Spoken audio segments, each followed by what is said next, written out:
आपने पिछली explain video में देखा कि कैसे गोरे लोग मिलकर एक ब्लैक लेडी को उठा लेते, जिसके बाद वो अपने बॉस हुकिंग्स से कहता है क्या हम इसे भी अपने साथ ले ले। वहाँ पर हुकिंग्स भी मना नहीं करता क्योंकि हुकिंग्स भी एक नंबर का निच्चड़ आदमी था। और ये सब लोग मिलकर अब इस ब्लैक लेडी के साथ क्या करने वाले ये आप सब अच्छी तरीके से जानते। यहाँ पर ब्लैक लेडी बहुत ही गिड़गिड़ाती है कि मुझे छोड़ दो और मुझे और अपने बेटे को शांति से रहने दो, लेकिन हुकिंग्स इतना गंदा आदमी था कि उसे उस ब्लैक लेडी को उठा लेता और उसके बेटे को वहीं पर जंगल में मरने के लिए छोड़ देता है। इसके बाद यहाँ से डायरेक्ट सीन कट होता है और हम क्लियर और बेली को देखते। वहाँ पर एक बीच में नदी आती है तो वहाँ पर बेली रुक जाता है, कहता है कि नदी का बहाव बहुत ही ज़्यादा है तो हम कल निकल जाएंगे। लेकिन यहाँ पर क्लियर के माथे पर खून सवार था तो वो अब कुछ भी नहीं देखती और अपने घोड़े को लेकर उस नदी को पार करने जाती है। लेकिन बीच नदी में जाकर नदी का बहाव और भी ज़्यादा बढ़ जाता है, जिसके कारण अब वो और घोड़ा दोनों डूबने लगते और वहाँ पर बेली जाकर उसकी मदद करता है और दोनों को बचा लेता है। और यहाँ पर बेली उसे यह भी कहता है कि कुछ फैसले दिमाग से लिया जाते, दिल से नहीं। जिसके बाद ये दोनों शाम होते ही बैठकर बातें करते। वहाँ पर बिली अपनी कुछ सच्चाई बताता है। वो कहता है मेरा नाम गाना माना और एक दिन मेरे आंखों के सामने ही उन अंग्रेज़ों ने मेरी माँ और बाप को मार दिया और मेरे चाचा चाची और कुछ लोग थे वो उस दिन गायब हो गए। उसके बाद वो लोग आज तक नहीं मिले। जिसके बाद यहाँ पर क्लियर भी अपनी सच्चाई बताती और कहती है हॉकिंग्स ने यानी कि अंग्रेज़ों ने मेरे पति और मेरे बेटी के साथ क्या किया, और वो यहाँ पर सब कुछ सच सच बता देती। यहाँ पर फिर से सीन कट होता है और हम यहाँ पर हॉकिंग्स को देखते। वहाँ पर कुछ लोग उन्हें घेर लगते, घेरने वाले कोई और नहीं बल्कि उस ब्लैक लेडी के साथी थे। वहाँ पर सभी लोग उन अंग्रेजों को बंदूक नीचे गिराने को कहते, लेकिन इतनी देर में हॉकिंग्स आ जाता और ब्लैक लेडी पर गन तान देता है। जिसके बाद सभी ब्लैक लोग उनके सामने हार मान लेते। जैसे ही हार मानते हॉकिंग्स अब उस ब्लैक लेडी को शूट कर देता है, जैसे कि पहले उसने बहुत सारी लड़कियों को शूट किया था। जिसके बाद वहाँ से वो लोग चले जाते और यहाँ पर अपने एक साथी से अलग हो जाता है और उसका साथी अब फिर से रास्ता भटक चुका था। तभी यहाँ पर क्लियर उसे देख लेती है और क्लियर उसका पीछा करके उसे बहुत ही बुरी तरह से मार देती है। लेकिन यहाँ पर बेली भी उसे देख लेता है और कहीं ना कहीं अब क्लियर के पति को भी आत्मा को कहीं ना कहीं थोड़ी सी शांति मिली होगी। और अब बेली यहाँ पर क्लियर से मना कर देता है कि मैं अब तुम्हें जान चुका, तुम कौन हो, आखिर क्या करना चाहती हो। वहाँ पर वो भी उसका साथ छोड़कर चला जाता है। लेकिन क्लियर कहती है कि मुझे अभी तुम्हारी ज़रूरत है और तुम मेरा प्लीज़ साथ दो, मेरे साथ बहुत गलत हुआ है। और यहाँ से फिर से सीन कट होता है और हम बेली के अंकल को देखते, जो कि वो कहते हैं कि मैं इंग्लैंड का गुलाम नहीं हूँ और तुमने उस लड़की को क्यों मारा, अब मैं तुम्हें आगे रास्ता नहीं दिखाऊंगा। अगर तुमने मेरे साथ ज़बरदस्ती की तो मैं यहाँ खाई से कूद जाऊँगा। वहीं पर उनका एक साथी उसे गोली मार देता है और अब हॉकिंग्स गुस्से में लाल हो जाता है। वो कहता है कि हमें रास्ता दिखाने वाला एक ही बंदा था और उसे भी तुमने मार दिया। जिसके बाद गुस्से में आकर हॉकिंग उसका थोबड़ा तोड़ देता है और वो कहता है कि आज रात उसी रात उसे कहता है कि अब आज की रात है तुम्हारे पास सोचने के लिए और तुम्हें ही आगे का रास्ता हमें दिखाना होगा। अब दूसरा दिन होता है और बेली को अपना अंकल मिलता है और वो उसे देखकर काफ़ी दुखी था क्योंकि उसके एक ही अंकल थे और वो भी अब अंग्रेज़ों ने मार दिए थे। जिसके बाद वो अपनी क्रिया अपने अंकल की पूरे संस्कार के साथ क्रियाक्रम करता है।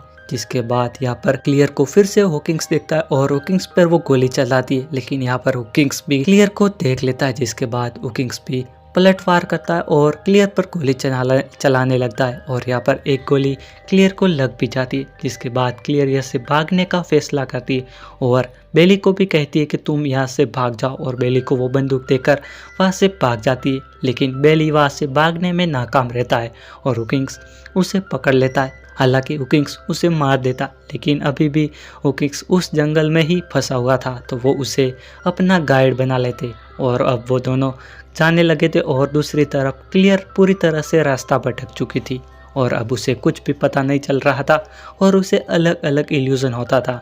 इसीलिए वो एक पानी में डूब जाती है और वहाँ पर थोड़ी देर रिलैक्स करती है। और दूसरी तरफ यहाँ पर हम बेली को देखते हैं। हॉकिंग्स बेली उनको उनकी मंजिल बेली तक लेके गया था।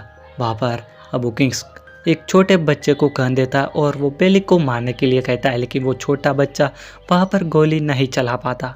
जिसके बाद बेली वहाँ से भाग जाता है और हुकिंग्स अब फिर से गुस्से में आकर उस छोटे बच्चे को मार देता है। यहाँ पर आप समझ सकते हो कि हुकिंग्स कितना क्रूर आदमी है। और अब बेली भागता हुआ जा रहा था और दूसरी तरफ एक बूढ़ा व्यक्ति जा रहा था अपनी घोड़ा गाड़ी लेकर। वहीं पर क्लियर उसको लिफ्ट मांगती है और वो आदमी क्लियर को लिफ्ट भी दे देता है। जिसके बाद वो जैसे ही गाड़ी में बैठकर जा रही थी उसको बेली भी मिलता है और वो दोनों वहाँ पर मिलते हैं और एक दूसरे को गले लगाते। और कुछ ही देर बाद वो दोनों आगे बढ़ ही रहे थे, तभी कुछ गोरे लोग इन्हें दिखाई देते जो कि कुछ काले लोगों को बंदी बनाकर उस तरफ लेके आ रहे थे। वहीं पर आकर थोड़ी देर बातें करते वही काले लोग बेली को कहते कि अब तुम्हारे रिश्तेदार में से कोई भी नहीं बचा। और वहाँ पर गोरे लोग गुस्से में आकर उन बंदी काले लोगों को मार देते और वहाँ से वो चले जाते। थोड़ी देर बाद एक बूढ़ा कपल आता है और वो बेली और क्लियर दोनों को लिफ्ट देकर अपने घर ले आता है और दोनों को वहाँ पर खाना खिलाता है। और लेकिन यहाँ पर बेली नीचे बैठा था, वो बूढ़ा आदमी बेली को ऊपर बुलाता है और उसे खाने को कहता है। यहाँ पर बेली को बहुत अच्छा लगा था क्योंकि उसके साथ ये सब पहली बार हो रहा था।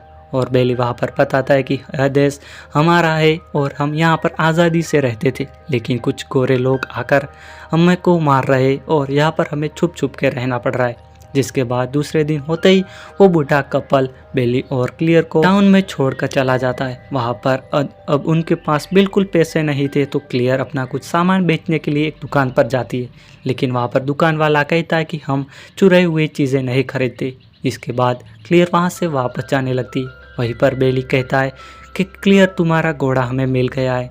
जिसके बाद वो अपने घोड़े के पास खड़ी थी, वहाँ पर हुकिंग्स आ जाता है।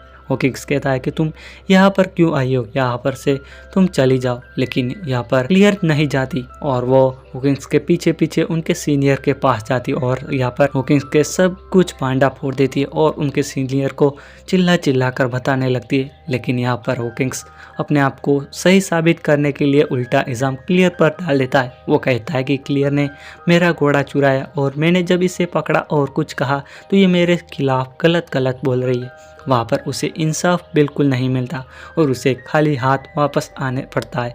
लेकिन वहाँ पर बिली ये सब देख चुका था और सुन चुका था।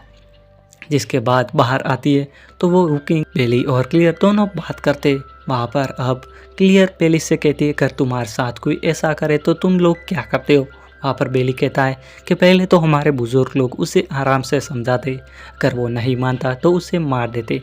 जिसके बाद अब बेली को पता चल चुका था कि उसे क्या करना है। जिसके बाद बेली फिर से अपने पुराने गेटअप में आ जाता है और उसी रात हुकिंग्स के पास जाता है और हुकिंग्स के छाती में एक भाला दे मारता है। जिसके बाद हुकिंग्स की वहीं पर मौत हो जाती है, लेकिन हुकिंग्स का एक साथी आकर बेली को गोली मार देता है। जिसके बाद बेली यहाँ पर भी हार नहीं मानता और वो अब उसके साथी को भी गले में भाला मारकर उसको भी वहीं पर मार देता है। जिसके बाद बेली बहुत ही घायल हो चुका था। वो और क्लियर घोड़ा लेकर भाग रहे थे और बेली कहता है कि मुझे कल का उगता हुआ सूरज देखना है।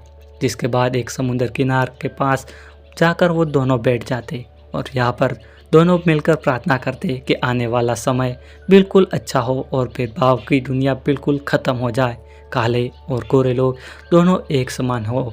और यहीं पर बेली का दर्द बढ़ने लगता है और बेली की सुबह होते होते मौत हो जाती है और इसी के साथ हमारी मूवी का एंड होता है। अगर मूवी एक्सप्लेन वीडियो अच्छा लगा हो तो चैनल को सब्सक्राइब ज़रूर कर देना बॉस।